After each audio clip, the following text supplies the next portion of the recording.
آپ لوگ جو ہم سب جو خامخواہ کے غموں میں خامخواہ کی پریشانیوں میں جا رہے ہیں تو نہ جایا کریں، لائف کو انجوائے کریں۔ اللہ نے ہمیں اصل میں خوشیاں دی ہیں، ٹینشنیں تو صحابہ نے اٹھائی ہیں، سمجھ رہے ہو؟ پریشانیاں تو ان لوگوں نے اٹھائی ہیں، میدان جنگ میں کٹتے تھے، شہید ہوتے تھے، بھوک کے اس سے یہ حالت ہوتی تھی۔ قرآن کہتا ہے او مسکینن ذا متربہ، ایسے مسکین کو کھانا کھلاؤ جس کو بھوک نے اس کے پیٹ کو مٹی سے ملا دیا ہو، زمین پہ پڑ جاتے ہیں نا بھوک کی وجہ سے۔ وہ لوگ تھے اصل میں جن کو پریشانی تھی، غربت کی، مہنگائی کی۔ ہمیں وہ پریشانیاں نہیں ہیں، ہم غریبیوں پہ اعتماد کر کے بیٹھ گئے ہیں۔ تو خوش رہنا سیکھو۔ اللہ کو یہ نا ٹیڑھے میڑھے چہرے پسند نہیں ہیں، ہر وقت مصیبت میں یار یہ نہیں ہو رہا، یہ نہیں مل رہا، یوں نہیں مل رہا، ایسے نہیں ہو رہا، یہ اللہ کو خوشی نہیں ہوتی، اللہ کو غصہ آتا ہے۔ دیکھو ایک باپ اپنے بیٹے کو کھلاتا ہے، پلاتا ہے، اس کو مختلف چیزیں دے رہا ہے، بلکہ باپ سے زیادہ شوہر کی مثال زیادہ اچھی طرح سمجھ میں آئے گی۔ ایک شوہر ہے اپنی بیگم کو کھلاتا بھی ہے، پلاتا بھی ہے، اس کو شاپنگ بھی کراتا ہے، اس کو تمام نعمتیں دے رہا ہے، بیگم ہر وقت منہ بنا کے بیٹھی رہتی ہے۔ کتنا غصہ آئے گا نا مرد کو، کیونکہ ہم لوگ آدمی ہیں نا، ہم لوگ کو پتہ ہے ان چیزوں کا، کتنا غصہ آتا ہے نا۔ آدمی کہے گا بیگم کبھی منہ پہ مسکراہٹ بھی لے آیا کرو، کبھی اچھا بھی بول دیا کرو۔ ایک آدمی کسی کے گھر گیا، میزبان نے کہا یہ کھانا کھائیے، مہمان نے کہا نہیں نہیں نہیں، میزبان نے کہا کبھی اچھا بھی کھا لیا کریں، آ جائے کھانا کھا لیں، ٹھیک ہے نا۔ تو کتنا غصہ آتا ہے نا آدمی کو ناشکری بیوی پہ، بھائی بیگم کبھی منہ سے اچھا بھی بول دیا کرو۔ تو اس کو اتنا غصہ نہیں آتا، آپ کو اتنا غصہ نہیں آتا جتنا اللہ کو آتا ہے، کہ ان کو ساری نعمتیں مل رہی ہیں، ساری خوشیاں کھا رہے ہیں، پی رہے ہیں، سو رہے ہیں، ان کو ٹینشن اس کی ہو رہی ہے میرا بچہ سٹی اسکول میں کیوں نہیں پڑھ رہا، بیکن ہاؤس میں کیوں نہیں پڑھ رہا، اور مجھے ذاتی گھر کیوں نہیں مل رہا۔ تو اللہ کو غصہ آتا ہے ان چیزوں پہ۔ تو اللہ کو خوش لوگ پسند ہیں، سمجھتے ہو؟ غمزدہ لوگ اللہ کو بالکل بھی پسند نہیں ہیں۔ غم صرف ایک اٹھاؤ، آخرت کا۔ غم کون سا اٹھاؤ؟ آخرت۔ میں آپ کو بتاؤں، ہم نے اللہ والوں کو دیکھا ہے، ان کو جب کوئی دنیا کی مصیبت پہنچتی ہے نا تو ان کو غمزدہ ہوتے ہوئے شرم آ رہی ہوتی ہے، غمزدہ ہوتے ہوئے شرم آ رہی ہوتی ہے کہ اللہ کو کیا منہ دکھائیں گے۔ اللہ کہے گا اتنی خوشیاں تجھے دی ہیں۔ ہمارے حضرت مفتی رشید احمد صاحب رحمہ اللہ آخر عمر میں بیمار ہو گئے، تو جب کوئی ان کے پاس عیادت کے لیے جاتا نا تو ایک عالم آئے ان کی خدمت میں، عیادت کے لیے گئے اور کہنے لگے آپ کو دیکھ کے بڑی ٹینشن ہو رہی ہے۔ تو حضرت نے فرمایا کہ مجھے تو ہو نہیں رہی، آپ کو پتہ نہیں کیوں ہو رہی ہے۔ انہوں نے فرمایا کہ میری عمر 70 سال سے زیادہ ہو گئی ہے، اب بھی بیمار نہیں ہوں گا تو کب ہوں گا بیمار بھائی؟ اب تو اس عمر میں تو زیادہ تر لوگ مر چکے ہوتے ہیں، ہم زندہ ہیں، اس پہ غنیمت ہے بھائی۔ تو ٹینشن نہیں لے رہے تھے وہ، کہہ رہے ہیں اب بھی نہیں بیمار ہوں گے تو کب ہوں گے بھائی؟ اب تو بیماری کی عمر ہے بھائی، اب تو جو ہے غریبی چل رہا ہے۔ پھر بھی مانتے نہیں تھے کہ میں بیمار ہوں، ٹھیک ہے نا، ان کو کہ مجھے شرم آتی ہے اپنے آپ کو بیمار کہتے ہوئے۔ بلکہ حضرت تو یہاں تک فرمایا کرتے تھے اگر بیمار ہو نا دوائیں چھپ کے کھایا کرو، دنیا کو نہ بتایا کرو میں بیمار ہوں، میں یہ ٹیبلٹ۔ آج کل دوائیں کھانا فیشن بن گیا ہے، جتنا بڑا آدمی ہوگا نا شوگر کی گولیاں کھا رہا ہوگا۔ یہ ایک فیشن ہے کہ سر جو ہے صبح یہ ٹیبلٹ لیتے ہیں، شام کو یہ ٹیبلٹ کھاتے ہیں۔ غریب آدمی ٹیبلٹ ویبلٹ بیچارہ وہ پاپے چائے میں ڈبو ڈبو کے کھا رہا ہوتا ہے۔ یہ مالداروں کے مسائل ہیں کہ سر آپ کی شوگر کہاں پہنچ چکی ہے، ٹھیک ہے نا۔ مالدار، جس کو شوگر نہیں ہے غریب آدمی ہے، اس کو شوگر ہی نہیں ہے، یہ تو فیشن ہے نا ایک۔ تو حضرت فرمایا کرتے تھے کہ بیمار بھی ہونا دوائیں چھپ کے کھایا کرو، لوگوں کے سامنے اپنی کمزوریوں کو اور بیماریوں کو شو مت کرو، سمجھتے ہو؟ کہا کہ صحیح ہے، بس ہم ٹھیک ہیں، بہترین ہیں۔ یہ کچھ زیادہ تقویٰ ہو جائے گا، آپ کھا لیں، ایسا نہ ہو شوگر ہو گئی آپ چھپ کے کہیں جگہ نہیں مل رہی تو مر ہی گئے۔ اب جو دواؤں کا عادی ہو جاتا ہے وہ تو کیا چھپ کے کھائے گا، وہ تو کھلے عام کھاتا ہے۔ اچھا کچھ دوائیں نہیں ہیں، وہ کہلاتی ہیں دوائیں، جیسے ملٹی وٹامن گولیاں، یہ کوئی دوائیں نہیں ہیں۔ اگر یہ کوئی کھا رہا ہے تو یہ کوئی دواؤں کی فہرست میں یہ چیزیں نہیں آتی ہیں۔ تو لیکن جو بیماریاں ہیں نا، جس کو لوگوں نے بیماریاں سمجھ رکھے ہیں، ان کو بیماریاں سمجھ لیا ہے، تو کوشش یہی کرو بھائی ہم صحت مند ہیں، ہم سب ٹھیک، سب کیا چل رہا ہے؟ اوکے کی رپورٹ چل رہی ہے۔ جب کوئی پوچھا کرے کیا حالات ہیں، بولو سب اوکے کی رپورٹ ہے۔ رپورٹ کا لفظ میں اس لیے استعمال کرتا ہوں کہ رپورٹوں پہ لوگوں کو یقین ہوتا ہے، دیکھو آپ کسی سے پوچھ رہے ہیں کہ آپ کے جگر ٹھیک کام کر رہا ہے, لیور ٹھیک ہے, آپ کا کڈنی ٹھیک ہے, وہ کہے گا ہاں ٹھیک ہے. آپ کہیں گے رپورٹ ہے تمہارے پاس, لیب سے رپورٹ ہے؟ وہ کہے گا ہاں جی یہ رپورٹ ہے. تو رپورٹ دیکھ کے یقین آ جائے گا نا. تو صرف یہ نہیں بتایا کرو میں خیریت سے ہوں, آپ بولو میرے پاس خیریت کی باقاعدہ رپورٹ ہے. ٹھیک ہے. تو میں جب بھی کسی سے خیریت پوچھتا ہوں, میرے دوستوں کو پتا ہے کہ میں یہ نہیں پوچھتا آپ خیریت سے ہیں, میں کہتا ہوں سب اوکے کی رپورٹ ہے. وہ آگے سے جواب میں کہتے ہیں رپورٹ کیا ہے؟ اوکے کی. اس کا مطلب واقعی اوکے ہے, باقاعدہ رپورٹ ہے اس کے پاس. تو اللہ کا شکر ہے ہمارے پاس بھی رپورٹ کیا ہے؟ اوکے کی رپورٹ ہے. جب بھی کوئی مجھ سے, اور اللہ اوکے کی رپورٹ ہی رکھے بھائی, زیادہ شو بازیوں میں بھی نقصان ہوتا ہے. تو اللہ اوکے کی رپورٹ ہی رکھے, خوش ہی رکھے اللہ تعالیٰ ہم سب کو. اچھا, مجھے لوگ اپنا تانے دینا شروع کر دیے لوگوں نے. پہلے جب میں بیان کرتا تھا نا اوکے کی رپورٹ ہے, 4 شادیاں 3 شادیاں, لوگ ایسے سنتے تھے ماشاءاللہ کتنا اچھا بیان. اب پتہ ہے کیا ہے, ابے اوکے کی رپورٹ تو ہوگی نا جب ریوو میں گھوم رہے ہیں. ہاں, جب پیسہ آ رہا ہے تو رپورٹیں کیا ہوں گی؟ اوکے کی ہوں گی نا. یہ جو کھلکھلا رہے ہیں ممبر پہ, یہ اس کے پیچھے کیا ہے؟ پیسہ ہے. تو میں کہتا ہوں کہ ہم تو اللہ کا شکر ہے خوشی ہیں الحمدللہ, ہمیشہ سے اللہ نے خوشی رکھا ہے. ہماری ضرورتیں اتنی محدود ہیں اور اللہ خوشی رکھے ہمیں. لیکن لوگ نا کسی حال میں الحمدللہ خوش نہیں ہیں. ان کو یہ ہے کہ پہلے پھٹ پٹی پہ گھوم رہے تھے اس کی ٹینشن, اب ریوو میں گھوم رہے ہیں تو اس کی بھی ٹینشن یہ لوگ لے رہے ہیں. تو یہ آپ کی ٹینشنیں ہیں, آپ جتنی چاہو بڑھا لو. ہم جب کسی کو ریوو میں گھومتا ہوا دیکھتے تھے, ہم اپنی پھٹ پٹی پہ گھومتے تھے, اس وقت بھی ہمیں ٹینشن نہیں ہوتی تھی, سمجھ رہے ہیں نا. اور جب ہم ریوو میں آ رہے ہیں تو بھی ہمیں ٹینشن نہیں ہو رہی. آپ کو پہلے بھی ٹینشن تھی کہ مفتی صاحب پھٹ پٹی میں گھومتے ہیں اور باتیں 4 شادیوں کی کرتے ہیں. میری پھٹ پٹی بائک دیکھی آپ لوگوں نے؟ ایسی بائکیں میں نے رکھی ہیں نا جن کے ماڈل ہی ختم ہو چکے ہیں, یعنی مارکیٹ میں بھی نہیں ملتی. میں نے رکھی ہے ہونڈا 110, کبھی نام سنا؟ ہونڈا 110. روزانہ صبح بائک کی بات کر رہا ہوں, دھکا لگتا تھا اس کو. ہم اس وقت اس سے زیادہ خوش تھے جتنے اب ہیں. میرا جو بچپن سے میرے ساتھ ہے نا وہ مجھے زیادہ جانتے ہیں, وہ مجھے بہت اچھی طرح جانتے ہیں. ہمیشہ میری باتیں کروڑوں کی رہی ہیں اور دکان میرے پاس پکوڑوں کی رہی ہے. اللہ کا شکر ہے میرے ساتھ جو میرے بچپن کے دوست ہیں وہ جانتے ہیں پیسوں کی تو ہمارے کبھی بات ہی نہیں کی ہم نے, نہ پیسہ کمانے کی کبھی فکر کی ہے. تو پھر ہم نے گاڑی جب میں نے خریدی نا FX, پرانا ماڈل جس کی چھت پچکی ہوئی تھی, 40,000 قسطوں پہ میں نے گاڑی لی تھی. 40,000 قسطوں پہ, 3,000 منتھلی قسط تھی. لوگ کہتے تھے اتنی سستی قسطوں پہ کہاں سے مل گئی. جب گاڑی دیکھ کے کہتے تھے مفتی صاحب کسی نے آپ کو چونا لگا دیا ہے, یعنی اس پہ بھی مہنگی ہے. اسی میں ہم رشتے لینے جا رہے ہوتے تھے تیسری شادی کے. اس کو کہتے ہیں دکان پکوڑوں کی اور باتیں کرو. خوشی خوشی جاتے تھے, خوشی خوشی. اسی گاڑی کو دیکھ کے رشتے ریجیکٹ بھی ہوتے تھے, ٹھیک ہے نا. پھر بھی ہم اب سے زیادہ خوش تھے الحمدللہ. اب سے جتنے اب خوش ہیں اس سے زیادہ خوش تھے.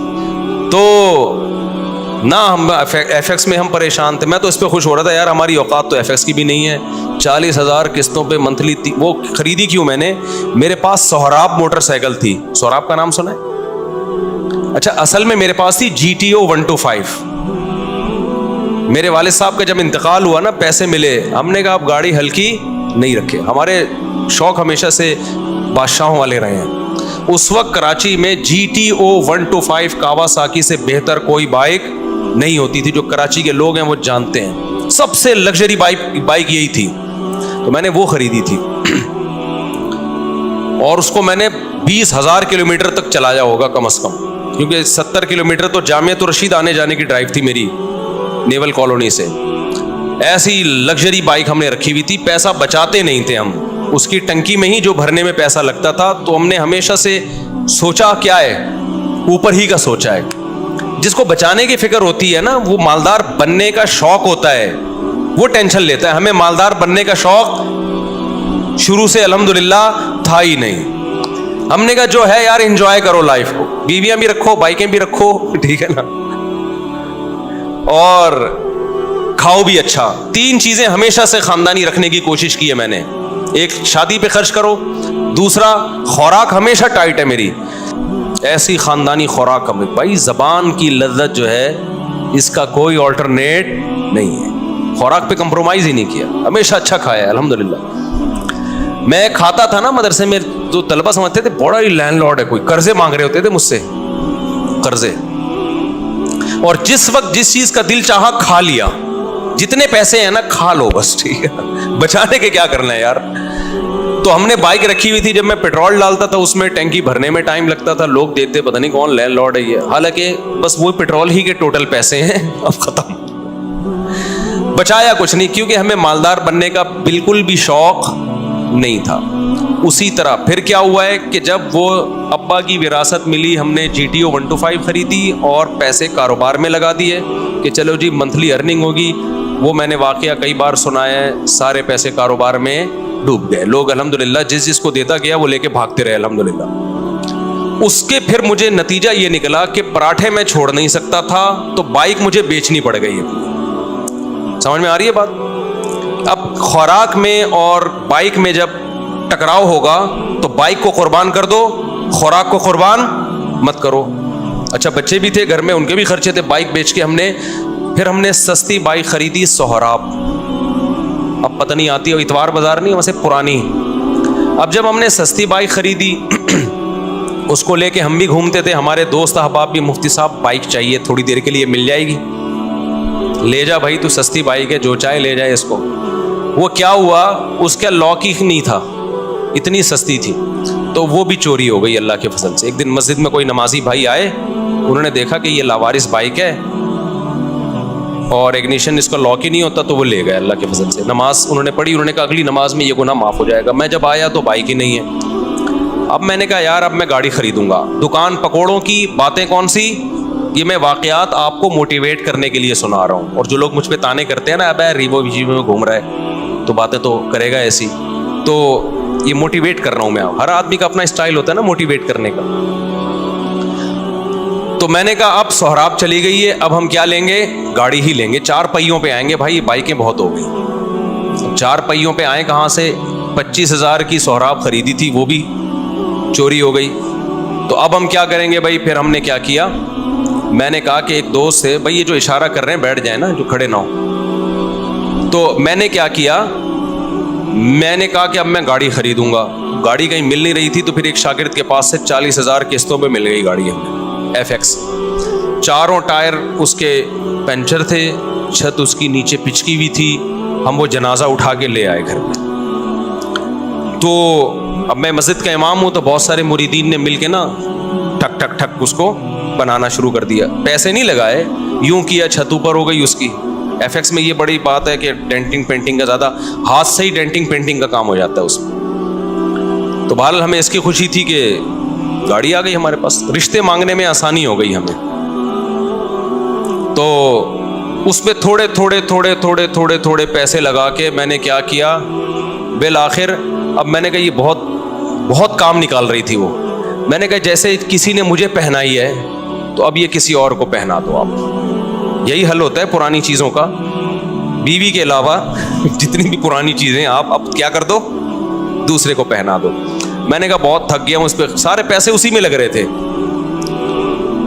تو ہم اتوار بازار گئے, وہ 80,000 میں پہنا دی ہم نے. اتنا اس پہ تھوڑا تھوڑا کر کے لگ چکا تھا کہ مجھے اس کے 80,000 مل گئے.